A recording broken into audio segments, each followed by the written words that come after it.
Okay, Leona, sorry. Leona, would Can you we listen? say yes to recording and then decide at the end? Okay, sure. Great. Okay. Yes, Brian, I'll listen. Okay, thanks.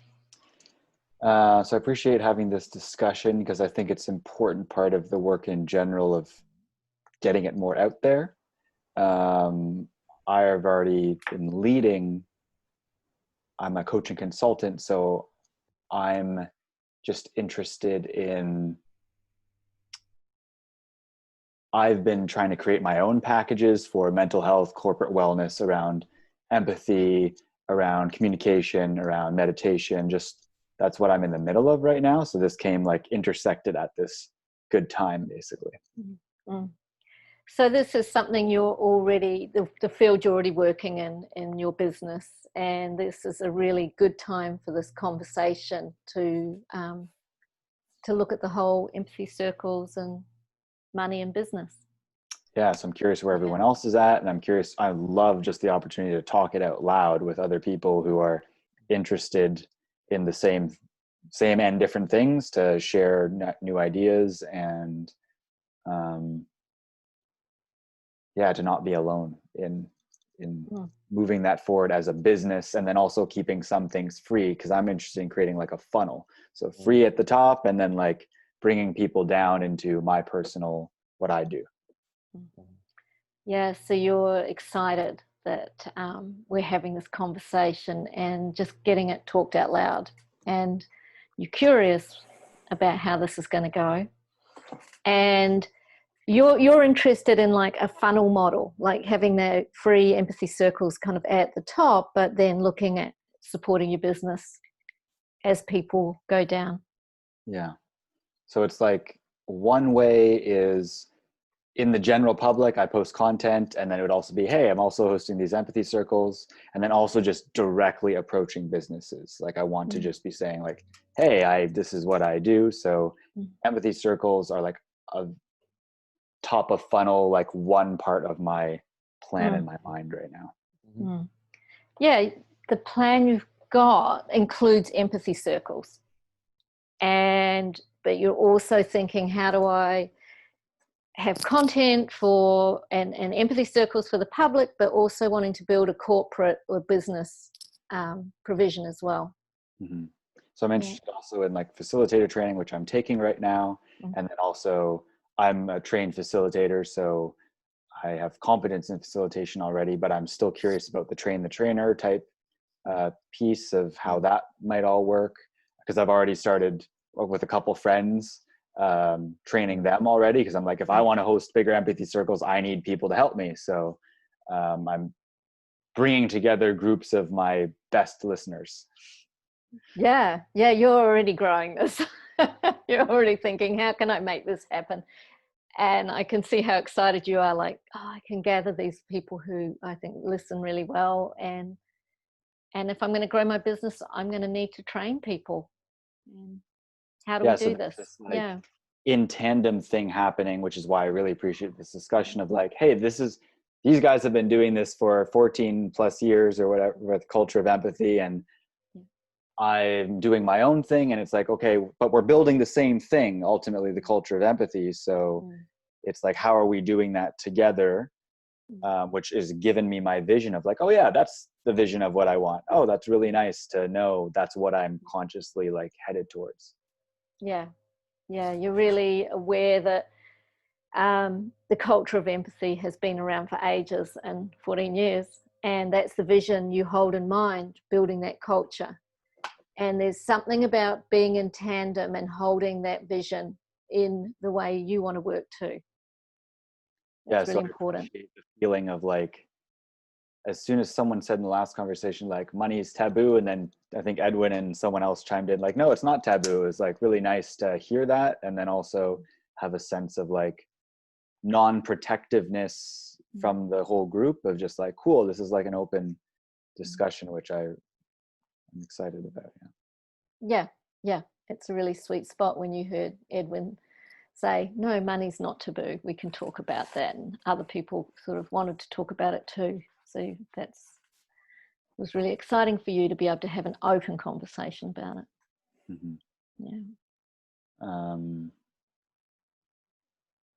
something else that's on my mind right now. I just got off a Sociocracy call, and the David Bohm dialogues came into my consciousness, and that I just like find that absolutely fascinating. You know, this, and so my other personal vision of cool, thanks, of how I'm gonna make money is also like, it's like my own flavor of circling, basically, is what applied empathy is. And so that's like a more bottom level of funnel piece for me.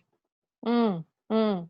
Yeah, so you're getting a sense of all these interconnections and how you've got your own flavor, and Sociocracy and David Bohm's work is really exciting to you as well. But that's feeling like that's more down, not at the top of the funnel, but down at the advanced level. Yes. Thank you for listening. Yeah, pleasure. Thanks, Brian. Bill, will you listen for me? Yes, I'd be happy to. Let me just get a sense inwardly, just a second.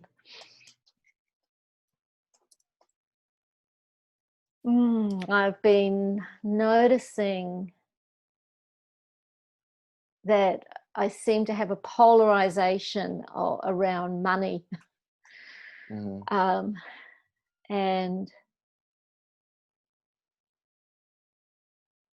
And thinking about coming to this empathy circle has brought up some of the kind of cultural and family beliefs for me around income and money and how it's earned.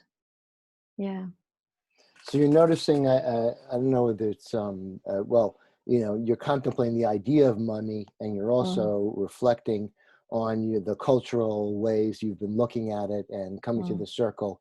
You're investigating how your relationship with money and, you know, and history with it. And the relationship between, in the culture, I grew up in the relationship between money and contribution, and how they do that. Can they be married together? Do they rub against each other? And something about access for me is really important. So I notice in my career, it's been a big, strong thread has been about adult education, around access, affordable education. So I'm really holding, it's no surprise I'm holding access and affordability here in this circle too. So first you came up with, you were talking about the relationship and your concepts of money, and then also contribution. And then that led you to access. And in your own profession, you've always been very, it's important to you so that people have access and free access. And that you'd like to see continued, I assume. In the empathy circle, you want to make sure that people have free access. But, you know, there's some money in there, and you're kind of like working the concept.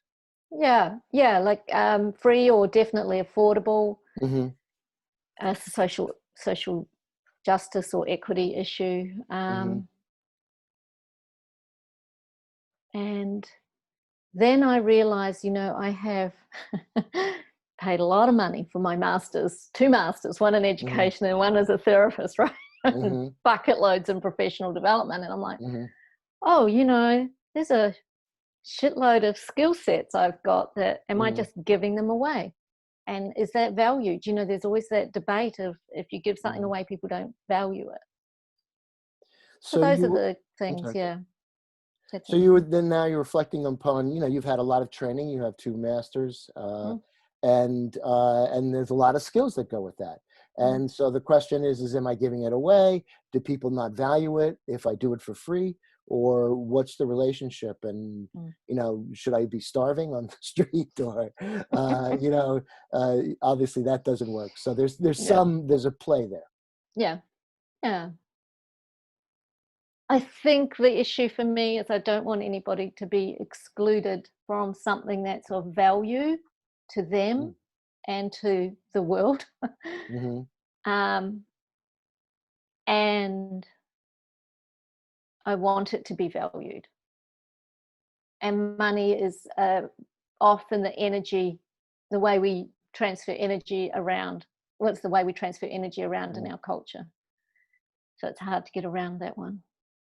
So in one case, you want to make sure that people have access for something that really could benefit them.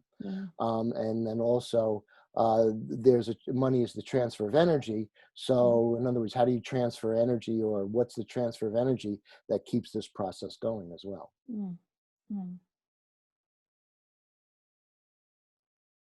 And I'm holding in mind that I'm at a different stage of my life than, say, Brian or Rita, and don't know about you two guys. But, you know, I'm sliding into semi-retirement, you know, but as a therapist, I'll probably, you know, tootle along, working part-time, do bits of training here and there, but I'm not business building anymore, not career building anymore. I've sort of put that behind me now. So there's a different energy for me, because I'm not at that stage anymore. So I'm just holding that in mind too, that it can depend where we are in our life, what the energy is.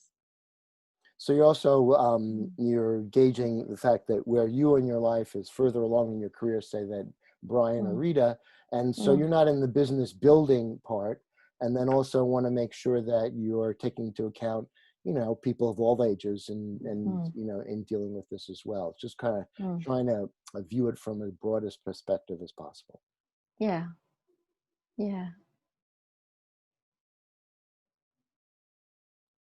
Thank you. Yeah. Okay, thanks, Ian. That feels complete. Thank you. Good. All right, Rita? Yes, I'm listening. Thank you. Well, I want to reflect what, you know, I think I heard Brian say it and Leona as well. It's very important. One of the values we've talked about is inclusivity. And so that being poor should never be a barrier to doing the empathy circle. I'll stop there. So one of the important things for you, the key thing is inclusivity. And so people who are poor, maybe in a money sense, should have access and be included. Right. And I have to say, it's not just me. We, you know, with several of us kind of worked really hard. We came, and inclusivity is there. So it's just not my idea. It's also Edwin's and Martha's and Carolina's and Lou's and Dave's. And so what I'm trying to say there, kind of tongue in cheek, is that it's a major point of agreement of the people that I've come in contact with who are doing the empathy circle, inclusivity. So it's just really important to let it be known that inclusivity is not just your idea. It's like something that you've talked about with Edwin and Marta and Caro, other people in the team, and it's really at a core part of your purpose for doing this empathy work. Right, and it's also at the core of XR, who we've worked with very closely and who have adopted the empathy circle as a core practice. I'll stop there for a sec. Yeah.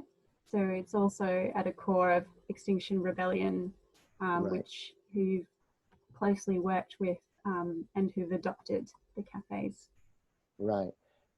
And then that being said, it would be wonderful, I think, and especially, I mean, I'm a retired teacher, so I really think you young people got a raw deal. You really have.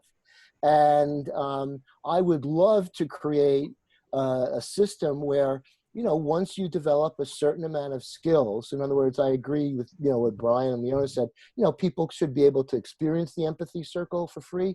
I think that there's a question of maybe charging for facilitation training, but we also then ask facilitators to do some things. So they actually pay us in kind in work and things like that. And not us, not that I'm, you know, getting any, you know, it's like they're cooperating. I think it would be a much better term. You know, in other words, everybody's chipping in to try to build this culture of empathy. And then people contribute work to that. And so therefore, if they're facilitating for that, I don't know about paying for that, but beyond that level, where you're training, like, say, a school, or you're bringing it into a business, or other places, I really think that would be a wonderful place for that people could get paid. I'll stop there. That was quite a lot. Yep. So you mentioned that you're a retired teacher, and that you feel that younger people coming into the world or this work, might have a raw deal right now, and and that you've thought about whether the possibility of facilitators maybe paying for to be trained in the Empathy Cafe process, but you also acknowledge that they give back to the process in kind through their participation as hosts and things. And then there's this idea that, maybe when it goes out to schools or organizations, that's where the funding can happen. Right. And then also, and this relates to, I think, Brian's situation, there's a woman, Rosa Zubarez, say that, I'm like totally, Leona knows. Thank you, Leona. Anyway, we went to a dinner with her, and she's actually, quite a gifted. She teaches something called facilitation, dynamic facilitation. And so she does an empathy circle at the beginning, and she does an empathy circle at the end. And I'm sure she gets paid for that. I mean, for doing that. So she's incorporated the empathy circle into her, so she's offering more than the empathy circle. But so that's sort of like one example. I know that Edwin's worked closely with her, and and the collaboration has worked very well. I'll stop there.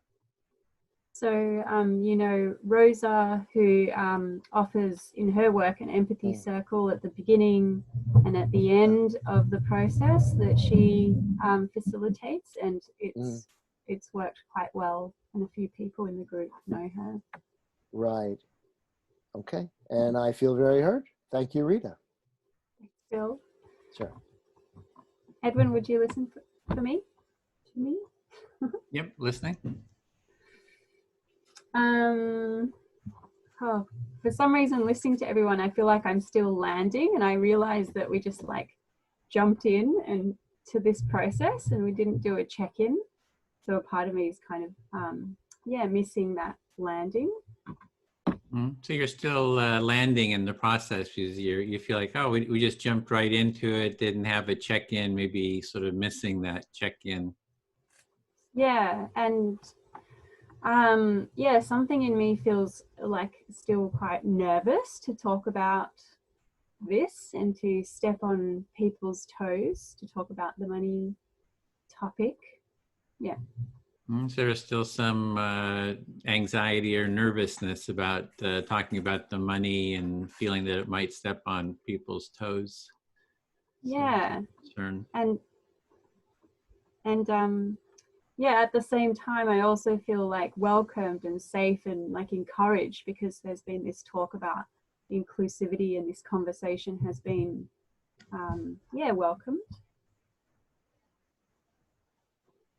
So there's you have that anxiety, but also a feeling of you feel welcomed, and there's been a talk about inclusivity, so maybe you're feeling kind of some ease around that. Yeah.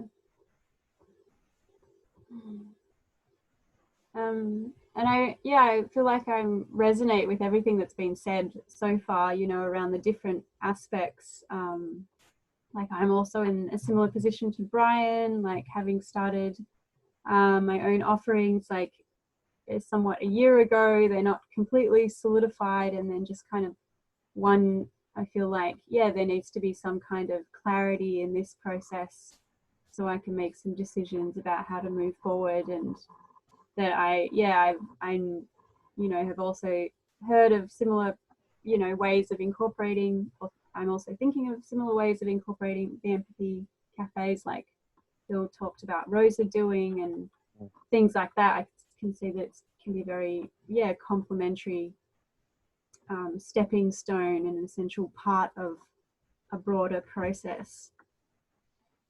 So you're seeing what Bill is talking about, that the empathy circle or empathy cafes can be the sort of a piece of a broader process. And you've been working for I think I was hearing for about a year on this, and still trying to solidify what sort of offerings you're kind of doing. And there's some similarities with, you see yourself sort of identifying with Brian and how he's setting things up. Yeah.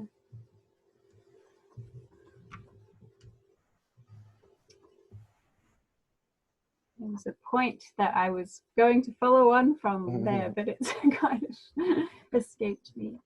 Yeah, you had a thought that you were going to share, but it sounds like you kind of lost it, or just got away. And yeah, I think, yeah, what Leona was sharing about, you know, my relationship with money, like, comes into it. Like, I feel like I have a pretty positive and fluid relationship with it. You know, it is one of the sources of energy that we exchange, and yeah, and I think, yeah, my nervousness sort of comes in around, like, other people's sort of, like, harshness with their relationship with money and their, like, sense of lack. And yeah, and so all these thoughts about, like, being valued and people valuing the work also, like, comes in, that Leona's already mentioned, like, striking that balance and knowing that yeah, I wonder if it just takes a certain amount of, like, groundedness and belief in this work and how we're offering it, because there might always be some people that feel hard done by whatever choice we kind of make. So it sounds like what I'm hearing is you're trying to navigate sort of that space around the charging for this work, or the finances and the money. And there's people who you have a fluid sort of experience around this, and there's others who are very harsh around it. And it sounds like you're trying to navigate how to navigate in this area. I don't know if that was quite it, but. Yeah, that was it. Thank you. That was my time. Oh, I went fast. So thanks for listening. Okay. I'll speak to Brian. There's a little bit of noise in the background if you're not hearing that. I'm listening. Yeah, this is a great topic. I appreciate Rita for bringing it up. It's something that I've always have struggled with too, is for the whole financial part of this work. So it's good to have others to talk about it with. So it's good to have it, this opportunity to talk to other people, because you, like Rita, and I guess all of us, have kind of tried to figure out how to integrate money into the equation. Yeah, and for me, the work was on building a culture of empathy, which is, it's more than just the empathy circle, but it's, so I sort of ground myself in sort of a larger vision of, it's really like cultural transformation. I sort of see it like, Gandhi or King, or women's suffrage, or civil rights, or LGBT rights, or, there's, or kind of political, the sort of the political movements, like something like XR, these larger movements that are looking for social change. And so that's kind of my orientation to this. Mm. So your orientation sees, this as more of just a greater vision, like a movement of creating a culture of empathy, not just the empathy circles, which are maybe a integral part of that. And you listed a bunch of examples to kind of equate it to, the size and depth of that vision, like Gandhi and many other movements that have taken place. Yeah, I see that what we're doing here with creating empathy between people, and actually creating a culture of empathy would really be one of the biggest human transformations, really, if we had a more empathic society. So I see it sort of at that grand scale. And there's just kind of, person-to-person practical things, to how to do that. So I guess I'm kind of wanting to set the stage for, you know, how I look at this. Yeah, so you're really like opening up. I love that word, grand, vision. And I guess, again, I just feeling like the empathy circle is a part of that really big human transformation. Yeah, exactly. And I've seen it happen, you know, with my family, with others, that if you can get people into an empathic, you know, relationship, it really helps everybody's well-being. So I have that as the grounding. But the financial part of it is, I always see this as this ongoing struggle. I mean, everybody that I know sort of in this area is, unless they're retired like Bill, you know, the people who are retired, in general, you know, there's sort of this aspect of sort of a struggle of how to you know, support oneself in this area. So you mentioned you've got a good grounding in your own family and a nice foundation there, and seeing how creating empathic relationships has benefited you there. And then, but most people, it seems, in this space seem to struggle with money. Yeah, and it creates a lot of stress because, hey, this is really something important. I really want to do this, but it's like, how do you charge for it? And I think Rita was saying that, you know, there's people who are anxious about it. I mean, I post stuff out there and people say, this should be for free, you know, this kind of thing. They're very kind of adamant about it. And so there's sort of that sort of aspect. Sounds like there's this really hard balance between, it's almost like selling water. It's like clean water should be available to everyone. How do we charge for this? You know, there's that tough. Yes. So for me, the way I've sort of navigated, one, have retired early, so that kind of helps, you know, just for the finances. You know, I do periodic mediation because the empathy circle work is sort of the core of mediation. If you get really good at an empathy circle, you can help, you know, mediate people. Like Leona can offer empathic listening for people who are in stress. So, you know, that's kind of how I kind of get so muddled by, I guess, with the finances. So you get by, you've retired early, you're able to support yourself through mediation. So it's not like a dire need to make money, but it sounds like there's like a curiosity still on how you and maybe could help others as well figure this problem out. No, I'm still kind of on the edge, you know, financial edge, because the mediation is not like really regular. It's like, here's some mediation, here's some empathic listening. So it's not you know, it's not like a really consistent thing. So it does create, you know, I do feel stress and creates tension, you know, around, oh, how am I going to you know, kind of deal, you know, how to yeah, have an income. So, yeah. So you clarified that it's like, no, actually, like it's kind of an up and down with like where money comes in still. So it is an ongoing stress that you would like kind of figured out. And it seems to me that the culture doesn't value empathy in general, you know, and I see that as a real cultural problem. And that's one thing I like about XR, because my vision with XR is we train a bunch of people and then we go and occupy the Capitol Mall in Washington, D.C., and we demand that the representatives do empathy circles with each other, and we demand that they spend $10 billion on empathy training within the culture. So I'm kind of going for the, you know, the political jugular that, you know, the society needs to be supporting this, and, you know, the consequences of it not supporting what we're doing here is, you know, it's catastrophic, really, to the whole global culture. So it sounds like like the culture right now doesn't really support empathy, and especially on the political level. And so you're kind of going for that jugular of like, maybe if we can like show this, demonstrate this, and get people to participate in it, then they can fund this and we can put training out to make this like a new norm almost. Exactly. Yep. There's a little fire truck in the background. So so it is really about, you know, having that, that's kind of what I'm seeing and working towards to have that aspect of it. Because I think we need a cultural shift, and it's just not going to be like, you know, people, oh, I'm offering this workshop, come take the workshop. There's plenty of that out there. People struggle. It's just out in the marketplace. But it's like we need to get, I think that if we who support empathy need to get assertive. It's like, God damn it, the culture better start paying attention. And that's what nonviolent direct action or empathic direct action is, we need to be as assertive as Black Lives Matter or any of those organizations.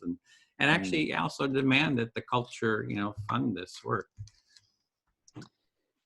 Yeah, so you mentioned that word assertive. It's like we have to put this in the faces and like demand this if we want this to like really create change, because it is in the marketplace. Like people like me and many others are offering things here and there, but to make this like mainstream, we have to find a way to be as big as like Black Lives Matter, for example.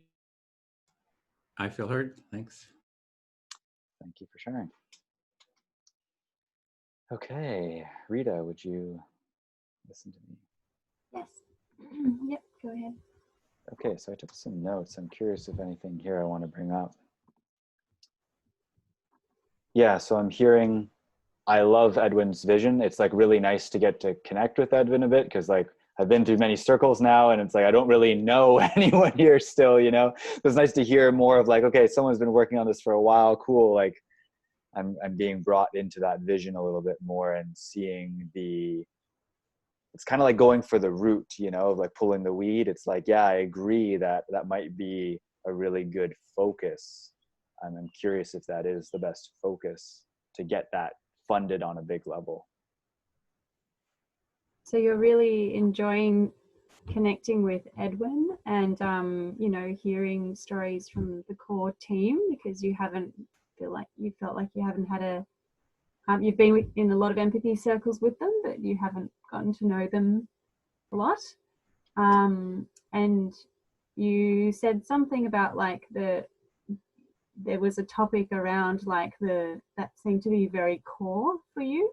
I missed what. Yeah, like the demanding for an empathy circle kind of thing on a high level so that it would be funded, like I think that was a great idea. Like, because I've been thinking like about putting my own like training course together of Empathy 101, like what I think are baseline things that people need to know, like cognitive biases. Here's what gets in your way. Psychological safety. Here's how to consciously create that. Like I've been putting together a list of things for my own training course. And it's like, yeah, this should be funded, like this is like basic information that I think people need to know. So the core for you is really about like almost demanding this empathy work to be funded at a higher level because it's so essential. And you've been putting together a lot of your own materials about the foundations of creating empathy and cognitive biases, how that influences things. And there's a real need for it to be funded it would be great. It's like a dream for it to be funded at a greater level. It was never a dream for me, and I'm not sure it actually is yet. I appreciate Edwin's perspective. For me, I'm not retired. I have to make money, right? Like I am an entrepreneur. I have a certain amount of debt and I have to make money in the next like X period of time. And it's been a roller coaster ride for me for the last 7 years since I quit my job. So for me, it's like this balance of like, I can't spend time going to try and get funding. Like that's like every minute of my time, I have to know what I'm doing. Right. So for me, it's like, I need to support myself and make sure I'm taken care of. And then also, okay, cool. Yeah, I definitely want to be a part of creating a culture of empathy. So how are we doing that? Yeah. So you were just clarifying that what you were stating was part of Edwin's stream, and for you, like it's really about like focusing on how to make money like now, and and a part of that you're really inspired to like contribute to creating a culture of empathy that's expansive, and you're wondering how to do that.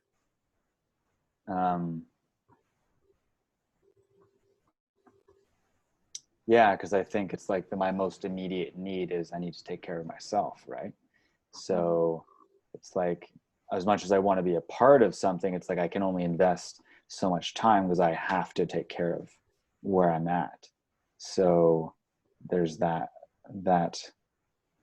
desire there. Yeah, I'll pause there. Yeah, so you're just acknowledging that a core need of yours is to really just take care of yourself in this process. Yeah, that's it.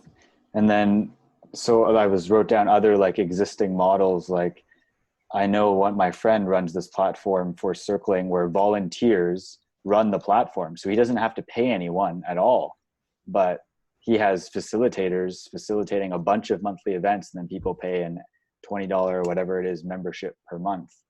So, and everyone loves it. You know, it's like the people who are going to the events as well as the people facilitating get experience like for free basically. And so they're creating value, and then he rakes in the money from monthly memberships. So you're looking at some other models, like your friend who runs circling online, and I didn't get if it was like a free event, but people sign up to it and there's a membership. It's ongoing, basically. It's Yeah. ongoing with a monthly membership. Yeah. Right. Yeah. There's an ongoing monthly membership. And so he has some passive income from that. And then the facilitators still get to, and the people still get to experience the whole process as well. And then I loved what Leona said, like you mentioned how much value, I'll finish with this, like you bring, and imagine all of us have like interesting amounts of value. And like for instance, like circling is charging like $10,000+ for training and stuff like that, right? It's like, and I've noticed that too in my coaching. Like I've charged insane amounts of money for coaching, and people value what they pay for. So I'm definitely along that same line. It's like, yes, I value accessibility, and then also, what about over here? Yeah, and so you're just noting that you value accessibility as well, and people still value the coaching and they pay for it, and it's accessible in this model that you've seen. Thanks, Rita. Thank you.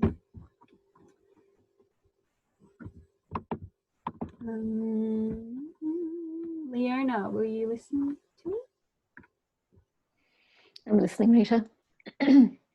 I just got excited listening to Brian. It was really cool. I guess like I have known about different models that are out there, you know. I don't know fully what this circling process is. I feel like I'd like to know more about it.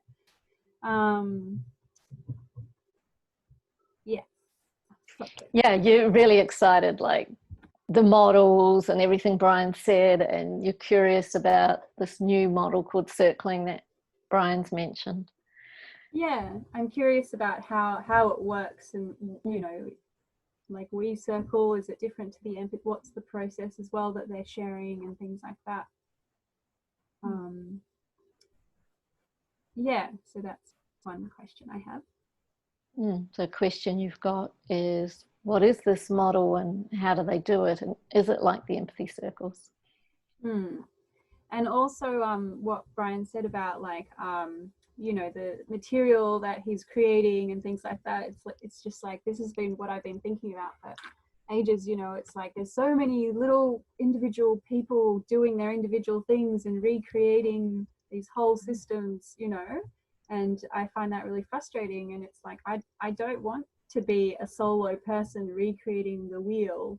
Like, this is the time we need to come together as community and do it together. Why do we all, you know, even if we're across oceans, you know, it's like, how can we like create a communal hub that feeds information in and spreads information out, from information and transformation, you know, as well, and sort of services, like in both directions.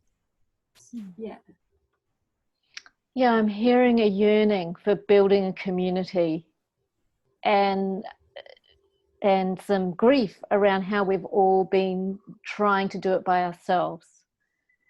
And you have an imagining that if we're in community, we can share and everything can come in, and information can come in, and transformation is what will come out. And there's something about doing it in community that feels congruent with the whole empathy culture for you.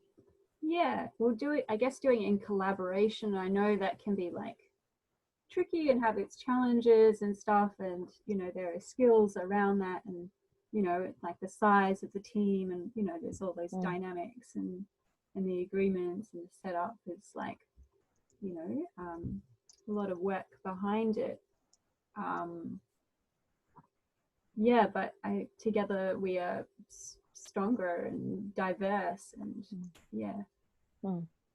there's like a richness to that I can't provide by myself. Yeah, you're really conscious of how much stronger and more rich working in collaboration is, even while you hold the complexity and the dynamics that come from people working together, and the kinds of agreements and things that happen to make it work. Yeah, and on the other side, like working alone, there's like a real freedom in like I can create whatever I want, and so I wonder if there's a way to like combine that in some form, in like an online and offline service that's still accessible to like the at different levels.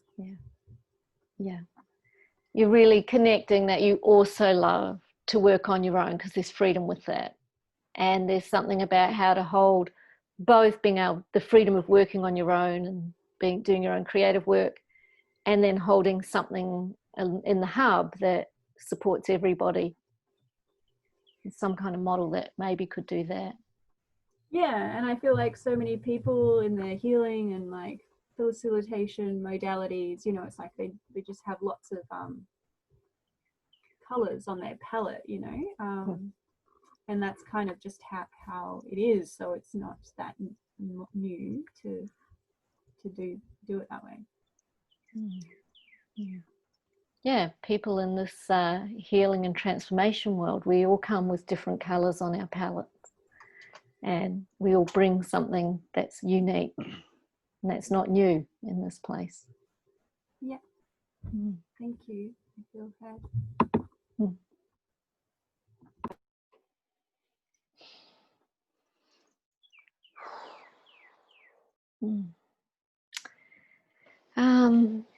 Edwin, will you listen for me? Yep, listening.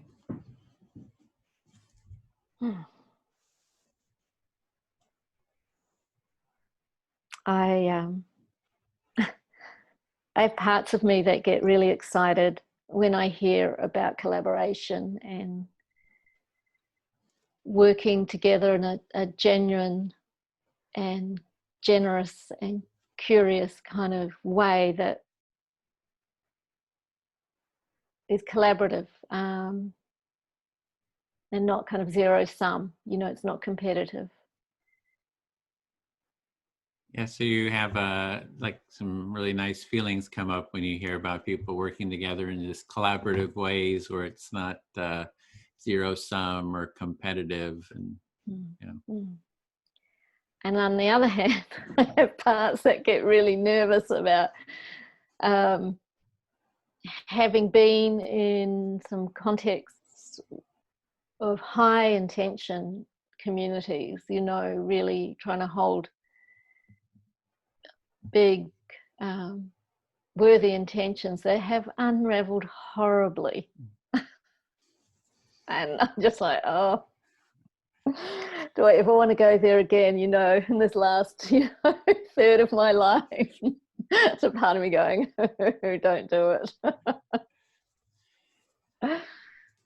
Yeah, so you have that desire. Oh yeah, it sounds really great working together, having this collaboration, but you've had experience where you kind of were trying to create that. Sounds like it just blew up and was really a horrible experience, and it's like now you even wonder, do I want to go down that path right now in this stage of my life? But what I sense with the empathy structure, the empathy circles, that has been a sweet spot for me is the simplicity with which people can pick it up. And I know it holds incredible complexity, but in a walk-in off the street kind of way, people seem to, on the whole, kind of grasp it in a couple of goes. And that not having to take, how do I put it? There's something in me that loves that simplicity, that gives me hope that, if we could have this structure, not necessarily 2 hours every time, but this moment at the start of meetings or whatever of reflective listening and everybody being heard, a whole bunch could change without us even doing much more than that. So I think I'm hearing a real appreciation for the simplicity of empathic listening, or the empathy circle, that doesn't take a lot. It's not a lot of training. It's like, and people sort of appreciate it in general. Coming off the street, they can take part, and you don't have to do a whole 2 hours of it. Just that empathic listening at the beginning of a meeting can just be a kind of a constructive step. And so I have, the sense of, oh, well, it should be in all the SOS trainings, like XR, and embedded in meetings, more than just the quick check-ins we do. Check-ins should be reflective, like, in the structure, even if it's a 2-minute check-in with a reflective listening. And I'm going off the money thing, but where I imagine that going is if it were really clear, when I think of the business meetings I've sat in my time, in really senior level in government, if they had started their meetings with the structure of some empathic reflection, we might have seen a whole bunch better policy and decision making coming out. So there's a appreciation of just the simple empathic listening, starting with a little empathic listening, even at the beginning of a meeting, and even high level meetings, like at top levels of the government. That just that little bit could have just been quite very constructive, and so appreciation for that. Yeah, so I'm conscious too that in our curricula in the Western world, or all across the Western world, we're having a lot of social emotional learning curricula, and empathy circles can work right alongside those, because it's not a particular style of, it's just a structure which can hold any kind of style of listening or whatever, MVC or focusing or any kind. And I think for me, the money part, circling back to that, is across subsidizing, which we've already alluded to. That, access and accessibility and inclusion is really, really important. And much like redistributive taxes, we earn the money from a place that can really very much afford it and partially redistribute. That would meet my need. That's it.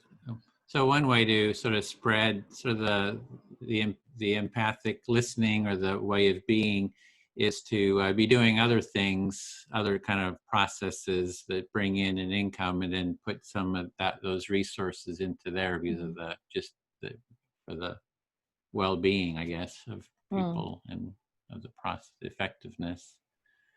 But what we're up against is a circle takes 2 hours, and time is money. Even for people who are not making a lot of money, time is still money. And what we have is limited time in our lives. And so I'm cognizant that really understanding the appreciation of the 2-hour cycling that happens, the deepening that happens, and conscious that for some people there aren't 2 hours in their days. There isn't 2 hours. Not in their work day, not in their home day. Yeah, so that doing an empathy circle for 2 hours, you just realize that people just don't have the time to do that. And Mm. yeah, so that's like just a factor. And Mm. And so that I don't have any solutions. I'm just, these are my ponderings. Yeah. So it's like an open-ended, just pondering ideas that are coming up. I think that was the time too. I'm seeing the clock. Yeah, and that feels a good place to stop. Yeah. Okay. Thank you. Bill, can I speak to you? Sure. Yeah, a couple of things about the time, because that comes up a lot, because we've been doing the empathy circles with the hospitals, and it's like 2 hours. Nobody, they can't, that's like hundreds of dollars an hour, for those doctors. So the time is a real issue there. So you were mentioning how time is, what Leona said about time and how you've experienced that as well, and especially with the medical profession, who, I'm sorry, 1 hour is hundreds of dollars. Yeah, and there's the other aspect of time is this quote that was by Stephen Covey. He says, if you don't take the time to work out the issues, then you're going to be spending way more time downstream. And I think that kind of is what kind of happens in our culture, is people aren't spending really the time that's needed for this, these empathy, for this empathic way of being, and these empathy building skills and the mindset. So we're just paying, we're going generation after generation with some of this stuff. So there is sort of that aspect of time too. So you're reflecting off of what Stephen Covey said about time, which is if you don't work on the issues now, you basically are, have to work on them down the line and spend a lot more time working them out there. And that's why it comes back to me again with it's the larger cultural aspect. It seems like, I've done the empathy circles with my nephews and nieces. Are like 5 years old and they get it, So this could be definitely in the schools. Just this foundational practice could definitely be just core to the schools way back. If I would have learned it, it would have helped me a lot. So that's the aspect. That's one aspect. It's still not directly with it's the need that's out there, but how do you pay for the need? How do you, we're in this financial world, how do we financially support people to do this training, So you were talking about how with time, if it was introduced into the schools and it would be kind of like baked into the curriculum, then people would have those skills and then they wouldn't have to set aside 2 hours necessarily, or they could. But then you're also talking about, okay, the world's not like that. We live in this financial world. And so then how do we then extend the practice while, basically supporting ourselves? Yeah, if kids that start at 5 years old, they would have been so skilled that it would be just, you get together and it's like within a few minutes, you do the empathic listening, like Leona's saying, you just do that, 10-minute, 20-minute to sort of get grounded. If a conflict comes up, you bring it in, already to bring it into an empathy circle. So there's sort of that aspect of it, which is a bigger cultural, aspect. So, and I try to bring it back to the finances too. It's like, I'll come back around to that. Okay, so you were talking about that if the kids were taught this in schools, they'd be very skilled on it. And so you wouldn't need 2 hours as an adult.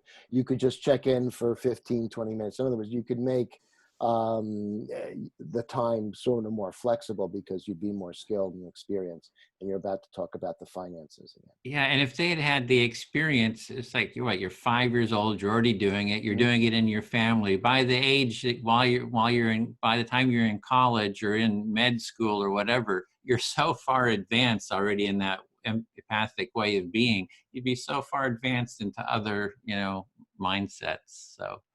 So teaching it in school would really help a person develop a lot of very advanced, we'd get social skills, even bordering on therapeutic skills when they are older. Yeah, and I think like Leona's talking about, she did the training for being a therapist. And that's sort of an individualistic sort of, like I'm a therapist, person is in distress, you listen to them, you kind of fix them up, they get heard, you send them on their way. And that's, for me, that therapy is sort of like one half of the coin, because the person that's there is not learning how to facilitate an empathy circle themselves. They're not learning to listen empathically, and they're not going and practicing it with their family or friends or whoever they're in conflict with. So there's something missing in the whole therapeutic world. And it seems like that would be one thing, if therapy was a broader mindset, the therapists get paid, and then but this is more speculation. There's also the reality, and I'm still, I'll get back to that later. Okay. So you were talking about that therapy as it's constituted, where you have a, professional client relationship is half the equation, and that it doesn't really address the skill building and the practice that then the quote unquote client would then, gain. Yep, feel fully heard. Thank you. Okay. All right. I'll talk to Brian. I'm listening. Okay. So I was coming, so I see the pay sort of like, it's interesting. I'm just kind of going back to what level do you start to charge? And it's sort of like we're starting the facilitation. It should be free and stuff like that. But I could see if there was like, we had to deal with 1,000 people, or so, say if the scale went up, then I find myself saying, oh, we should be charging, to train people to be facilitated. I don't know if that's true or not. But at this point, I feel like the facilitation should be free. And then, when you then add and specialize it for a setting, you're adding your own value added, and that's certainly legitimate to charge for. I'll stop there. Yeah, so you're thinking of different levels again of when to start charging. And it sounds like right now where you're at and you're thinking is I'd still like the training free, but maybe what if 1,000 people were to take this, then it would make more sense to charge. Yeah. And then I'm looking at the dark side as well, because I'm old enough to have the Moonies, the Hare Krishna. I live in the Bay Area, and you can't swing a dead cat in the Bay Area without hitting a spiritual cult. So I'll stop there. So I'm hearing there's a dark side maybe to charging money, or things becoming a religion or a cult of sorts, and just wanting to keep your eye out for that. Yeah, not a dark. I mean, there is a dark side to everything, including charge. But I don't think that charging money is necessarily evil. But the difference is like I was a teacher, and it was crazy. They expected the students when I got a student, they had failed in like 3 educational settings at least before they got to me. And they expected those students to get to me and then excel and then, be on level. And some did, but not all. And so if I listened to what they were saying, I would be crazy. I mean, I did it for 40 years. So I just want to say, am I making this student better able to cope with the world? In other words, do they need more institutionalization after my class or less? And I am very proud to say, working as a team, by the way, with an excellent team who I dearly love to this day, 8 out of 10 students who came through my doors needed less institutionalization rather than more. And the ones that did need more needed more. I mean, you really, so I'll stop there. Yeah, so you feel really proud that these students who came to you after they'd been through failed or something 3 or more times, right, you were able to have them walk through your doors with less need for institutionalization afterwards. And there's a sense of pride in working in that team that was able to create that. Yeah, very important is the team, because I do feel pride in, for being a good team member. And that was what made that work.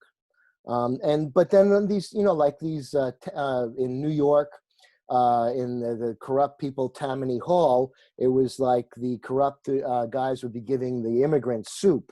And that would be, that's an empathic thing, to give them soup.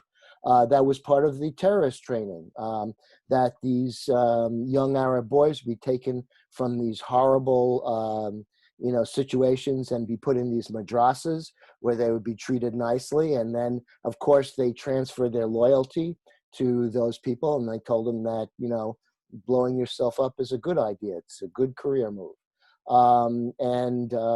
So I can see how it can be misused. And the empathy circle creates trust.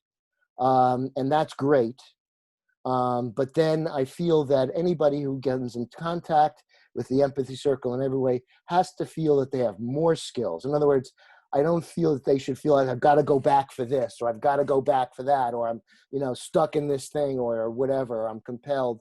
That they feel complete and they feel freer and more capable in their life, rather than more dependent on a cult or whatever, guru.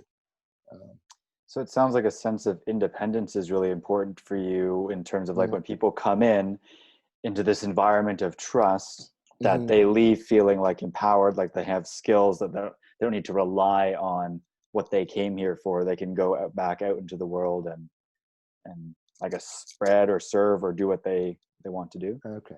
Yeah. Thank you, Brian. You went down a bumpy road with me. Thank you very much. Thank you. Thank you. That's great. Okay. Edwin, would you listen to me? Yep, listening. Okay.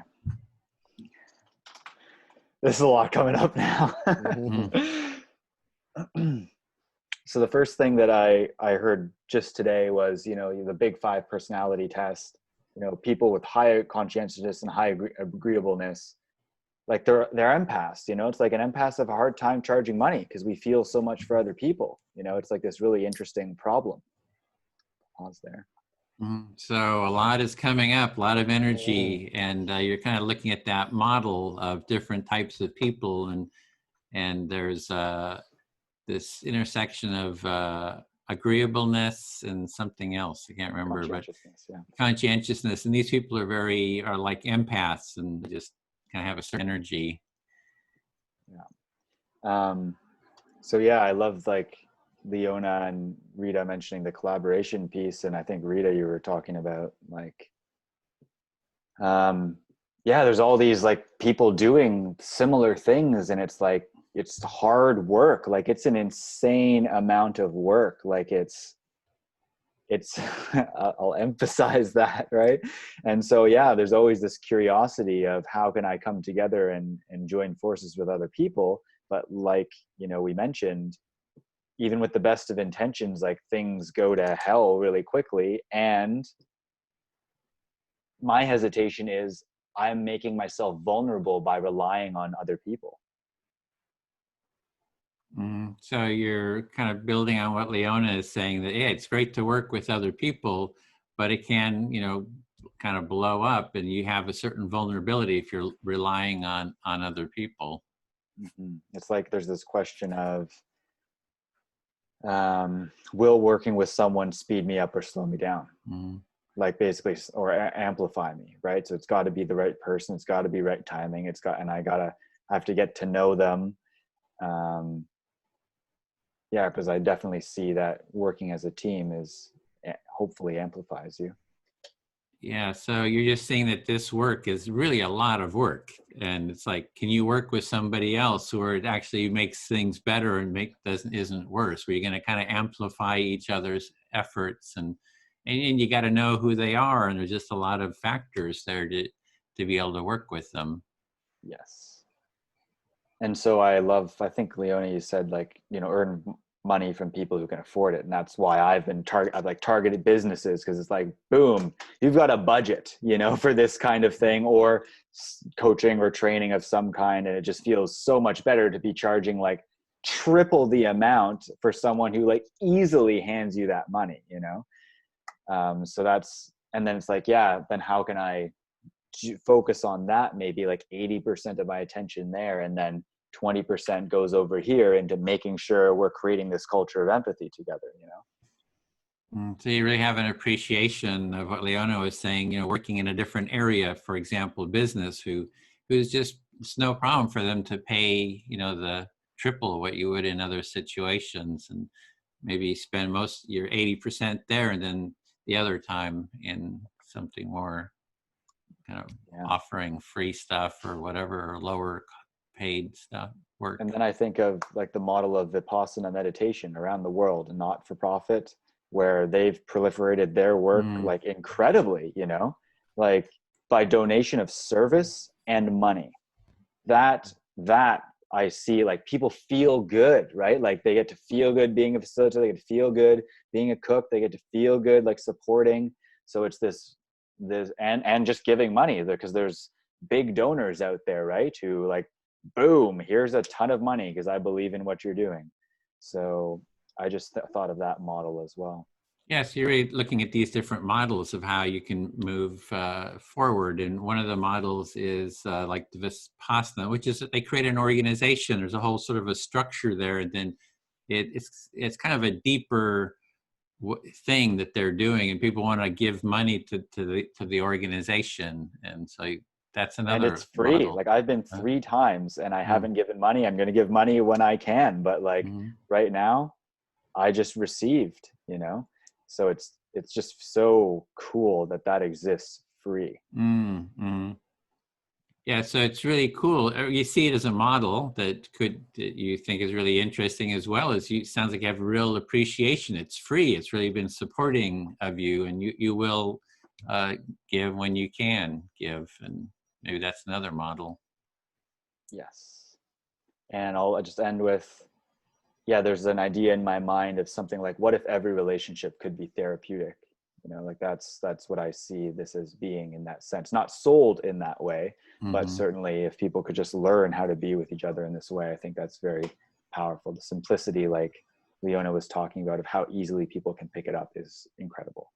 Yeah, so you're really looking at like the quality of the relationship, that it's sort of like maybe what we're doing here is sort of therapeutic. We're listening to each other, hearing each other, and that, I think that's what you're meaning. That, and it would be great if all the relationships had that quality to them. Yes, thank you for listening. Oh, Leona, can I speak to you? I'm listening, Edwin. Yeah, that really was interesting, the Vipassana model. That I appreciate the thinking in terms of models, right? It gives a way to kind of think about this, and that model approach is, it's kind of a way to sort of orientate the thinking. So your imagination is captured by these different models, and that last one, the Vipassana model, which is global, has captured your imagination. And I'm not, I haven't taken part in it, but I can sort of imagine that. And I thought of something similar, which would be a model based on empathic design or human-centered design. So I don't know if everybody is familiar with it, but it comes out of the design community. And it says if you have any problem, it's sort of a process for how you can design solutions to, just problems. And it starts with empathy. Yeah, even there's a sense of empathy as in something like design. Like any problem, if this inquiry starts with empathy, the solution will arise that's more human-centered. And I'm just curious, I don't know if people know, but it's something to look up, human-centered design or empathic design. And I did a bunch of, workshops around that. It's very sophisticated. It's like Silicon Valley, a lot of the corporations use the process. I gave a talk at Google, where they do the process. It's really part of Google. They have training. It's Stanford. They have a whole school of human-centered design there. So it's a very well-established process, and it's sort of spreading throughout the educational field. So I would say it's sort of like the cutting edge of, education, more of a project-based type education. Yeah, you're really encouraging us to check out human-centered design, because industry and even education are leaning into this edge, which starts with empathy. The Mhm. whole process starts with empathy. And there's already some kind of momentum that you're encouraged by there. And it's also called empathic design. It's called design thinking, human-centered design, empathic design, because empathy is such a core part of it. And all the stuff we're doing here, in fact, we're kind of doing it, right? You hear that there's a problem, we're talking about the problem, you hear each other, and then kind of ideas start popping up, just as sort of a natural progression, and already kind of the ideas are sort of popping up. So we're sort of we're trying to design a solution here.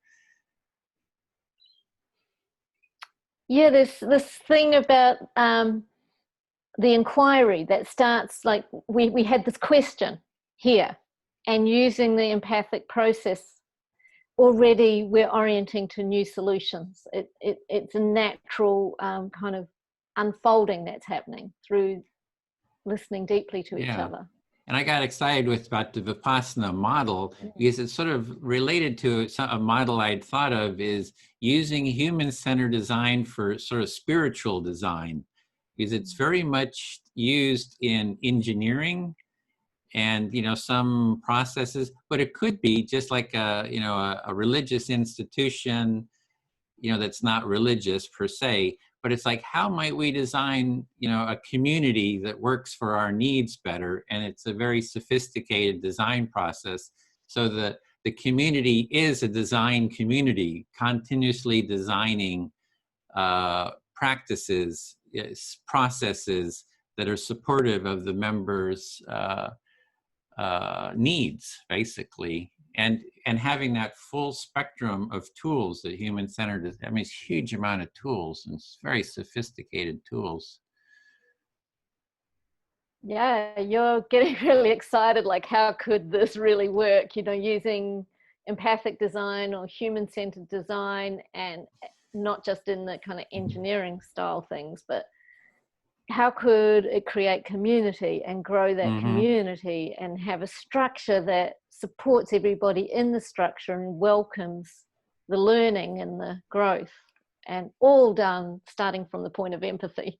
Exactly. And it's in fact, in my bookshelf here, the top shelf right there, those are all design books or manuals that there's a bunch of free trainings for human-centered design. I've, you know, done them. You can do them online. Maybe we should do something like that. You know, there's from IDEO, which is one of the main design companies that also the founder started the design school at Stanford. They've put together like a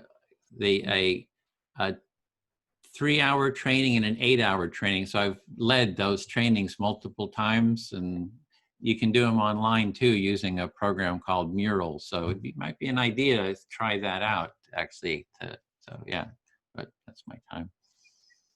Yeah, you've really gotten into it. You're just showing us how much. And what you're realizing is, you know, or you knew, you're sharing is, oh my God, these were all offered free. And there's ways we can explore growing the empathy circle and empathy spaces using these human design processes. Yeah, and there's lots of platforms, and now you're curious if other people are interested. Yeah, I feel fully heard. Thanks. Yeah, my madly love of learning part, like, you know, that'll be the last part of me that dies when I go. If I had to have, you know, it's my addiction, is learning new ideas, is excited by the idea of human-centered design. And I remember... Who are you speaking to? Oh, sorry, Rita. Sorry, got totally excited. Go ahead. Rita. Totally excited by different ideas and ways to grow them in the empathic space. And Acumen also runs social entrepreneurial programs that guides teams through developing and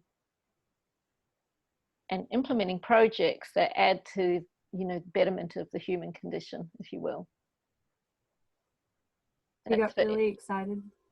about what Edwin was sharing with the Yep. design, and this other group called Acumen, which also helps with helping groups unfold their projects. Because when I was listening in the last round, I realized at some level it's a fractal of a fractal of a fractal, and there's, we can say there's, in the therapeutic world, it's interpersonal between usually the therapist or two people and somebody supporting them. And Imago therapy is very much the empathic model, where you do just simply reflecting. But also increasingly the therapy world has always known it's not just the inside psyche. We are relational creatures, and we're relating to our world and our social conditions as well. So there's a sense of what Edwin spoke about with kids at school at 5, checking in with each other, as instead of sitting there and doing the boring assembly. Well, it was a long time ago, but in my day it was the boring assembly, right? And you just got told stuff. And then those kinds of supported groups growing into where there's pockets of need and I tend to think of it like mushrooms. They pop up where they're needed, and when they're not needed anymore, they can drop away. It's like responsive. Can I reflect for you? Yeah, please. Yeah. So you're just kind of like looking at how we as humans like grow and interact with the world, and that the environment that we're in is very connected to the way we develop in our needs. And you were also reflecting on being at school assemblies and it being boring and that's all right. Just sensing that what am I trying to get?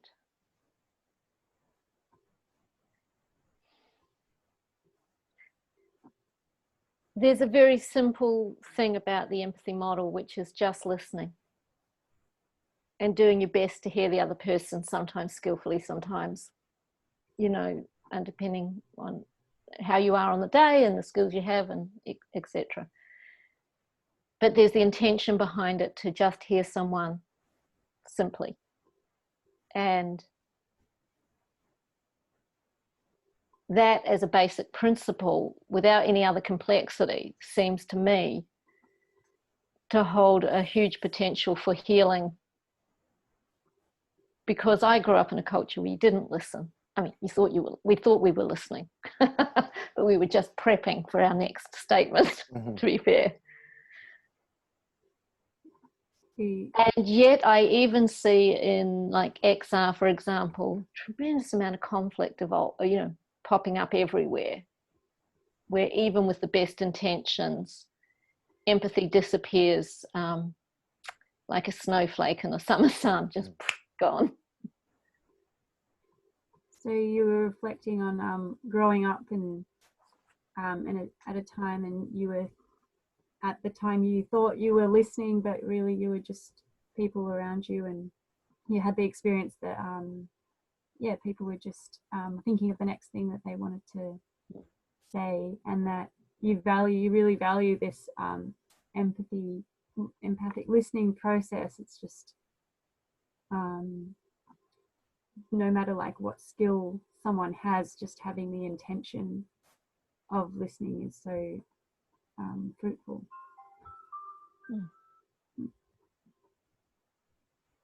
Yeah, that I feel complete. I just really want to speak to it being the simplicity being so valuable and makes it doable wherever you go. So because it's so simple, you find that it's just so accessible, and people are able to do it wherever they go, wherever they are. Thank you, Rita. Thanks. Brian, will you listen to me? Yes, I'm listening.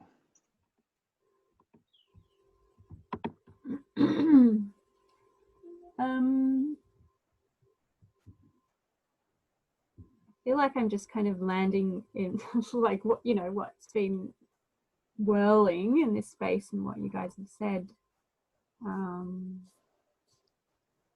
not really sure I have heaps to contribute back right now.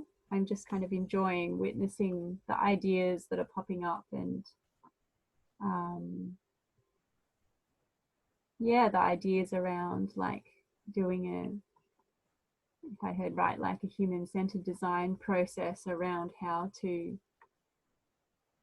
get this more widespread. That sounds pretty exciting.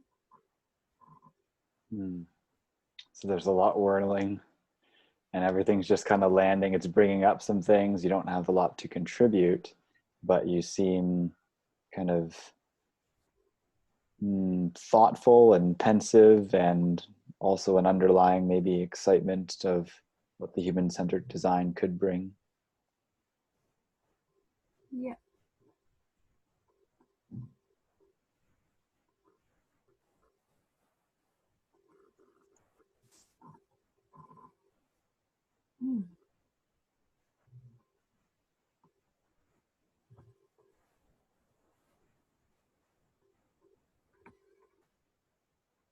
Yeah, I guess like it's really nice to have you know, see these different models that work in different ways, and to kind of go, oh, like it's almost like putting on different clothes. Like, what does this look like? You know, will this work? Is this how we want to express in the world, individually or together? And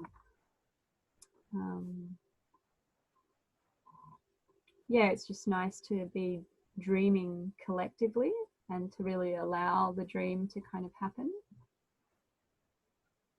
It sounds like you're munching on a lot right now, like kind of like trying on these different models, like clothing, and seeing like what that would be like personally, and then also collectively you're enjoying thinking as a group. Yeah, I'm really enjoying like the spaciousness of just like yeah, having the taste of these dreams, and not feeling the need to like commit or agree on anything, but just like being in the dreaming. I don't know if I just said the same thing again, but It's nice to not have to commit or like make any decisions, but to be in the dream. Yeah. And so you're really enjoying that space to just be in the dream. And it seems like that's where you are right now. It's just like there's a lot landing, there's a lot coming together, and I'm just kind of swirling in this, and I'm in this dream, and it's nice to not have to do anything about that right now. Yeah. And you know, sometimes when I think about doing things collectively and thinking that would be more simple or direct, or I think about doing something individually, you know, it's like I can have the same thoughts about both those options, that like doing something individually can be simple and direct because I don't have to consult anyone else. Doing something collectively pulls ideas together, but both can be like, you know, feel chaotic. So it's really just a perspective, and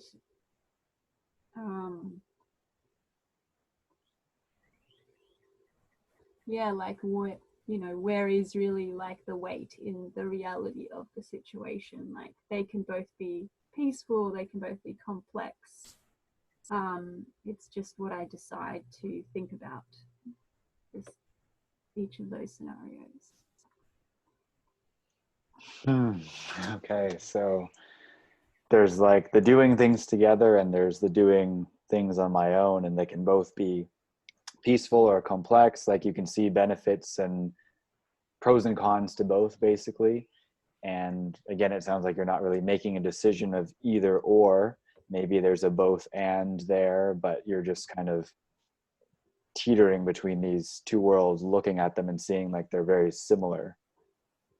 Yeah, and sometimes if I think of both of them at the same time, you know, at first I kind of thought, oh yeah, that's doable. That would make things simple, but it can also like just double the workload because I'm like now doing things alone and together. So it's not, anyway, I guess I'm just thinking that, yeah, that's what's kind of flowing through my brain right now.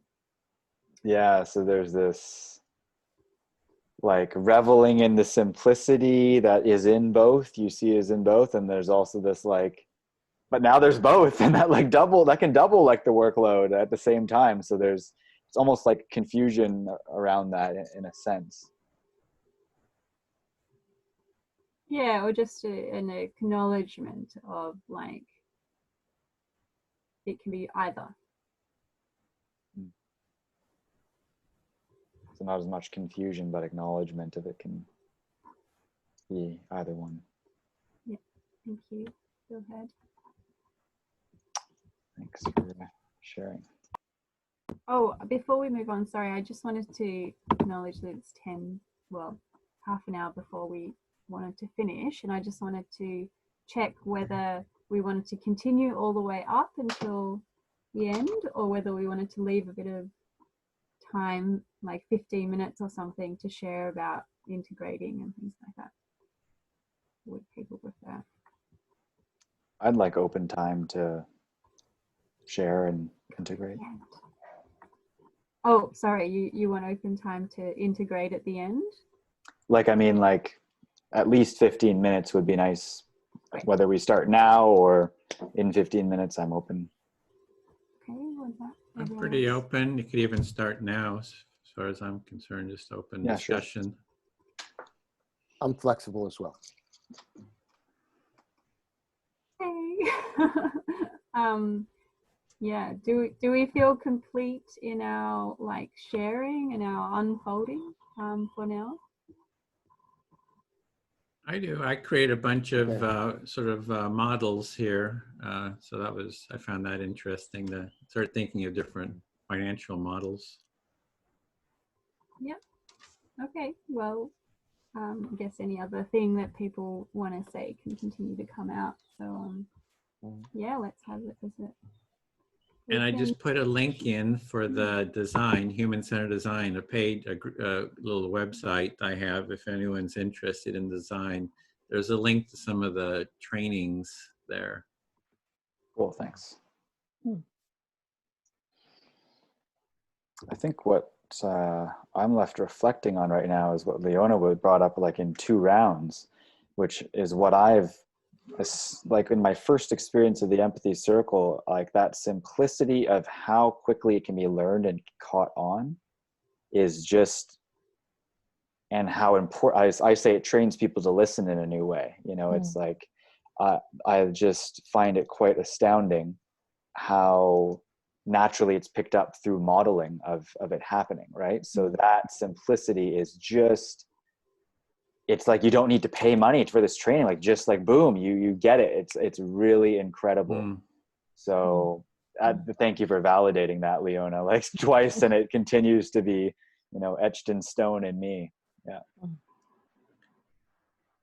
And for me, it was working back, like I've done focusing, I've done human-centered design, the therapy. It was sort of working back to what's the first baby step?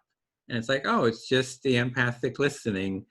And that's sort of a starting point. And so it's a lot. You can really do a lot with just that first. You can get a lot done. I'm sort of the 20%, 80, you do 20% of the work, you get 80% of the benefit type person. And this is a bit like it. It's the concept. You do 20% of the work, you get a lot of benefit. So yeah, but then I guess the question is how do you make an income off of it? Yeah, what's the 20% for the income side of things? I really want to acknowledge that it's a really good question to be inquiring into, because for people to invest their time and to grow it, people need to be sustained. And if you're like, I did Vipassana too, and I did it at a time when I had time to go and volunteer. So I, would do a retreat, then I would volunteer a retreat. I kind of did it that way because I was time rich and income poor at that stage of my life. And there seems to be a really powerful model that, comes out of the Buddhist practice of dana that comes from this. You contribute what you can when you can. And yeah, but I really want to hold a space for it to be sustainable so people still can put a roof over their heads and raise their children and do the things we do, and be as involved or not as they want, which Vipassana gives you, apart from having to stay there for the 10 days on the cushion. Yeah, so there's that for me about finding a way through that's fresh, if as we come out of COVID, as we try and see a new world that we would like to see evolve. How do we contribute to that evolving?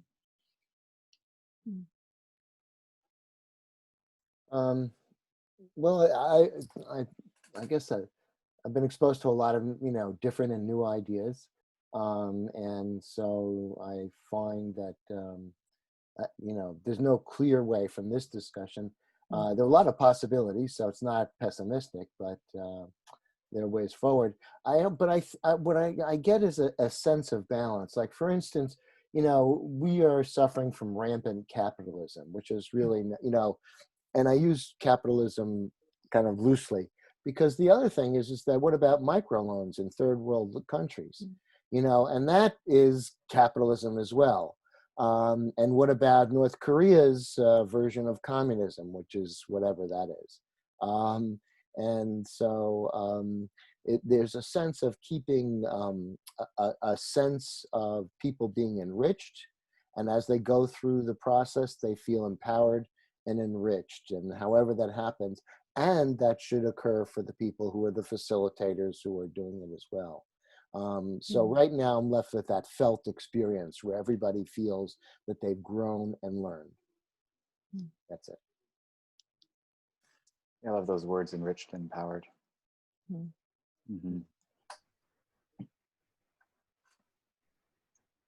I'm finding it really interesting, like transitioning from a space of empathy to like a space of discussion. When we were leaving that space, I was like, no, and then landing in here, it's just like, yeah, it's like switching parts of my brain from like action and solution to just like that real spaciousness of like listening, and like freedom and flying and anywhere and no outcome, and the yin and yang. And anyway, I guess I'm just saying that because I'm kind of like, like with the human-centered design, like, yeah, it's really about like connecting with our audience and the people, and it's about drawing people into this work by understanding the dynamics that happen and the needs that are out there. I'd also like it to be like human and earth and centered design, because I sometimes wonder whether in the human-centered design, the earth and the capitalism and the the social, like, I don't know, bits get missed out. I'm not sure. I haven't done a full human-centered design process. I know about it, but yeah, yeah, just thinking about those things.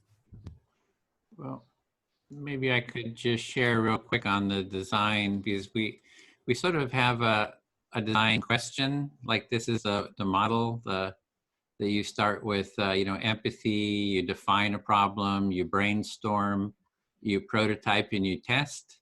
And we've been sort of in this empathy mode, which is a very divergent sort of a mindset. We have a basic design question. Let's see. We had our design question was, how might we support people for funding? I'll say, how might we support people in training a culture of empathy, or how might we? That's not quite. We'd have to have a really clear design question, which is, how do we support each other or ourselves with empathy training?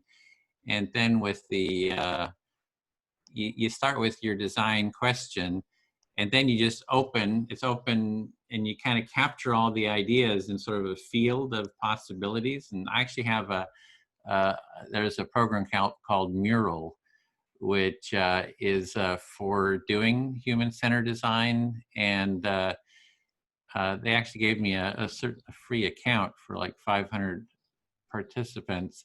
And so anyway, you sort of get the field of possibilities, then you narrow down to one that you want to try. And then you sort of have a space where you create another question, like from all that we came up with, what is the next design question that we have? And then you go into a brainstorming mode, just kind of coming up with different ideas.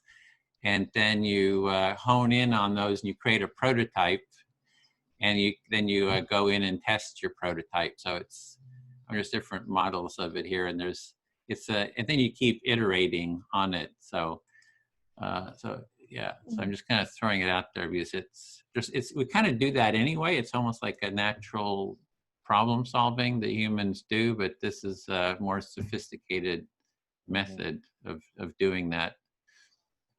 Have you done that with the Empathy Cafe? I have. If that link that I put in there, you can see I have recordings of all the ones that we did. We did like projects around how might we bring empathy into schools, for example, and it was like a 8-hour inquiry using human-centered design. There's some recordings of it too, using the Mural platform. Not quite to point, but one thing that strikes me about the empathy circles is how it teaches us to tolerate diversity and tolerate being able to listen and reflect back something that might be really different for us or challenging.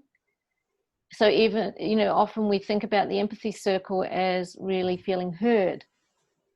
But actually, I think of all the things we are doing, we are learning to listen and not, in our affect tolerance widens, if you will.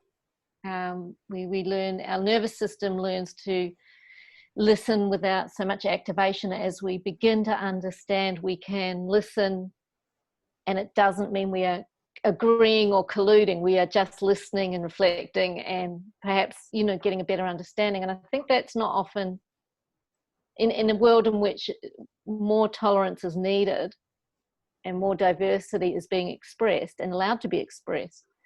I think that's something the empathy circle really brings. Just wanted to add that piece. Yeah. In Australia, I don't know, I think it's just in Australia, there's a project called the Resilience Project. Have you guys heard about it? Anyway, it's mostly like, it's a small team of people that go around and talk to schools. I think they started in Queensland and one of the states. And yeah, they go, they're 3 things. It's quite a sporty look. They're kind of aiming at the mainstream, which is amazing, but the 3 things that they talk about is called GEM: gratitude, empathy, and mindfulness. And there's like, lots of free resources and activities that people can do.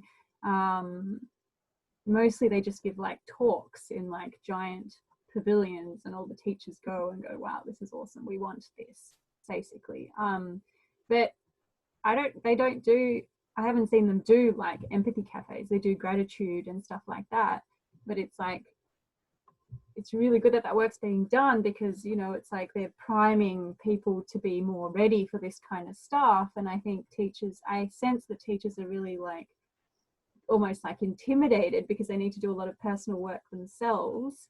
But if they have this support of like this really simple, they always just want resources. Well, I mean, Bill, you can talk to this, what teachers are like. I'm not a teacher, but yeah, it seems like, teachers like having simple resources they can use like this. And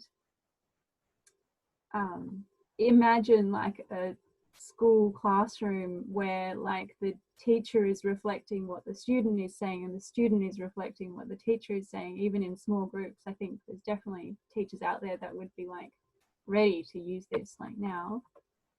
And I know, Bill, you were talking about like going into using it in schools, and yeah, you guys talked about that already. So.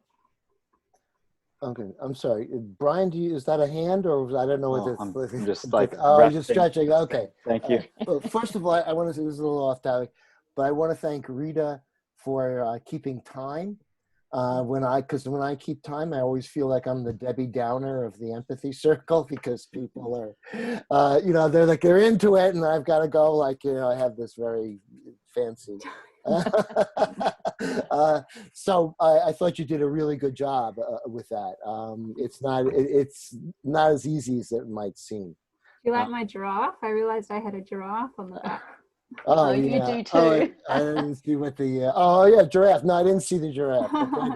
That adds to the richness, I think.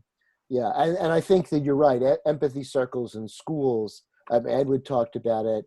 And I dealt with severely emotionally disturbed students. And, what happened when they acted out physically is that we'd meet together and say, okay, what was the communicative intent of that action? What are they trying to tell us? And when we were able to address that issue, the violence went down. So I know it works. And if you could do it as like a morning ritual, that would act proactively. And I think that would be, so I am working on it. And if anybody has any leads, I'll be happy to help you or whatever like that. That's it. Go ahead, Edwin. Yeah, I was thinking of the demand, like, where is how to create demand for empathy training, empathy circles. And that's what Occupy, the Cambria, the mall there or whatever in front of, and having what is your prime minister's name? Scott Morrison. Scott Morrison. Say, we demand an empathy circle with Scott Morrison. You have a recorded empathy circle with him. And then it's like the whole country sees it. It's like, that's kind of marketing, right? He's like, oh, I want to do that too. Look at what they did. So that's kind of like the marketing sort of vision that I've got, is doing the same thing at the Capitol Mall or in the Parliament, in the UK. So that's kind of one aspect of creating the demand. The other is how to get businesses, because like, Brian, that's where I've just had the most income, right? I just did some, empathy work for like Thrive International, Ari and Huffington, like $500 an hour, right? It's like, it's pretty nice but it's like hard to get that kind of work. And so that's really, if there's a demand, creating demand for in business and I do think that saying that we're here to offer a culture of empathy, training, consulting, I've been seeing that culture, cultural change is something that companies have been thinking about, but it takes a lot of work. Like you're saying, it takes a lot of work to market it and get it out there and have your reputation. But that's really where in terms of the largest income is definitely in businesses. So you should call Jacinda Ardern. Start with the easy one. Who's that? Jacinda Ardern. Australia, New Zealand. Like, New Zealand. boy, she would totally. I mean, she's got so many admirers. If she did her Facebook Live doing an empathy circle, you'd totally. And she's kind of crazy enough. New Zealanders are kind of open enough, they're quirky enough to go, oh, hell yeah, we'll do that. Well, should we do a team to do that? Totally, you should do that. Not you should. It's like, I need help. It's the time. It's that time. Yeah, it's the time. Yeah. But you want to work on it together? I'll do it. It is a project, isn't it? Finding key influencers who we can get to play in the space. And it might be like starting with who's the easiest, and you're saying she's the easiest, and if she does it, it kind of models it for others too. Yeah. So and people like Atlassian, that guy who runs Michael Atlassian. He's kind of edgy around all the soft skills space, and transformative space. So we should be kind of creating brainstorming. Atlassian. ATLASSIAN. He's an entrepreneur in the kind of tech world, but he's always wears a baseball cap. But he's in that edge of, I don't want to do business the way business has been done. So Brian, I want to just note that I talked over the top of you. That's a really Australian thing to do. We hate turn taking, really do. All good. Yeah, so I was just noticing a desire to like come to some type of like conclusion or action step or something that's like, okay, like what I'm hearing is we want to make money and we're curious how to keep it accessible but make money, and like how do we do that together, and like where do we go from here, because there's a point where, for me at least, new ideas start to just get like nauseating. It's like, oh my gosh, there's like, yes, there's an infinite number of ideas, right? and that, so then it's like, I guess that human design process to come into some kind of, so what is the problem that we're actually like, what's the point of all of this, and then to launch into this next state where I'm curious about. I don't have any answer at all. I'm just looking to come into that point. Bill? Oh, go ahead, Rita. Oh, you were first. Okay. I was quick on the finger. All right. Yeah, I think that we're actually going, or whatever, Edwin's created and stuff with the facilitation training and the cafes is actually much further along than, we're not getting the money or, yet, but it's much further along. And there's a trap to getting influencers. And that is that there's somewhat of a letdown. They do it, that's the 2 hours. Yeah, it's great. And, whatever. And so I really like the idea that when people are being trained and experiencing it, there's a natural constituency and you have a natural spread. And then the influencers see what you've done and that you can affect people. And then they come to you. Sorry. That's really important point. Like, ideas and like, there is excitement about an energy in these different ideas, but yeah, how do we choose from them and really know which one comes first? And I'm curious to hear, look at that website that you shared, Edward, and hear about where is that human design process at in all the different parts, and then where can we, where does it go from there? So I could mention where does it go from there is that the ideas, what you always do is you are jotting down your ideas on Post-it notes, and the Post-it notes go up on a wall. Yeah. And then you've got a whole field of possibilities. We have a whole field of different ideas that have come up.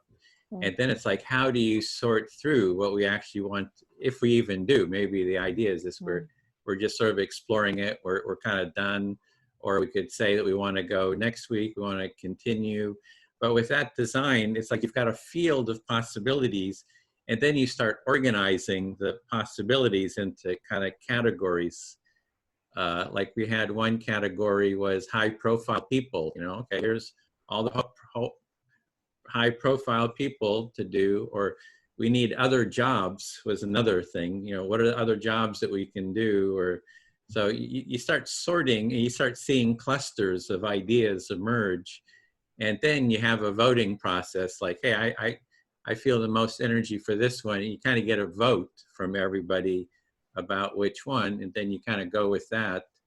And then you kind of start building your prototype around that. So, so if you see the process, you'll see there's a whole, and a lot of it's done like putting ideas out into on Post-it notes, organizing those ideas, sorting them, and then voting on what the team kind of wants to do. So is there a snapshot of where the Empathy Cafe bubble is right now in all those different aspects, like a mural or a snapshot of a mural we can access? Or I haven't done it for quite a while. It's kind of, so it would be more like a snapshot of what came up. We haven't been using the process here, so we could have been having those all those I guess- ideas. I was thinking of looking for, I can't find one right off because there's a lot of them, but an example of that. So for decision making, right? You got to have some kind of a process for decision making. I've personally seen like the application and how it works. I've used it recently. It's really good. Yeah, and I guess like I'd be interested in just like knowing where you got to in the different projects and the brainstorms in with the schools. And so I don't know if there's like some kind of like a summary of, or whether it's a conversation. Yeah, what I found was it was like an 8-hour training of going through the process. We went through that process. We came up with a bunch of ideas, but you have to have a group that's committed to staying together for the long haul. It's like 8 hours just isn't even enough. It's like you got to have a team and you're in it for weeks or, months or something. So that was the one thing I learned is it's not just a quick thing to So I get the process, but sorry, I feel like my question was really about like, where have you got to with like the discussion on like schools and like or the brainstorm on schools, like where is the status at? And it might not be here where you talk about that because I've got 4 minutes. For me personally, I got to the point was the empathy circle is the most important process by itself with all those benefits which Leona so clearly articulates. And how do I really just kind of promote that practice, create training materials around it, create support material around it. This is the starting point. Just keep building sort of support around this simple process. Yeah. And the financial part is, is a missing piece to that. Yeah. And that's what I love about what we're doing is we're looking at how do we bring a financial component to this. I don't have a real total answer. Thank you. Bill. I don't have a total answer either, but I have noticed that there were 2 models here that if we're talking about, and one is using the empathy circles within, like, Greg Brian's talking, within a larger context of therapeutic intervention, and like what Rosa does. That's one thing. And then the other model is sort of like, you're training various places and and it's focused on the empathy circle. How do you incorporate the empathy circle into a particular culture, schools or businesses? So I see those 2 models here. I don't know if I don't think that's an answer or anything, but I do see those 2 things, occurring. I was just noticing at the time I didn't know it was already a 2-hour mark. Would you, to continue, you want to continue the same time next week, this discussion, or would that work or in 2 weeks I'd love to continue if people are open to it as well. I'd love to continue, and the sooner the better. Okay, next week. Next Okay, week, cool. sometime. I'll make a copy of it because I've got to make dinner. So I didn't realize that my partner's going to get all mad at me. So this is great. Yeah. Oh, I recorded this. Okay. All right. Well, I was good with it being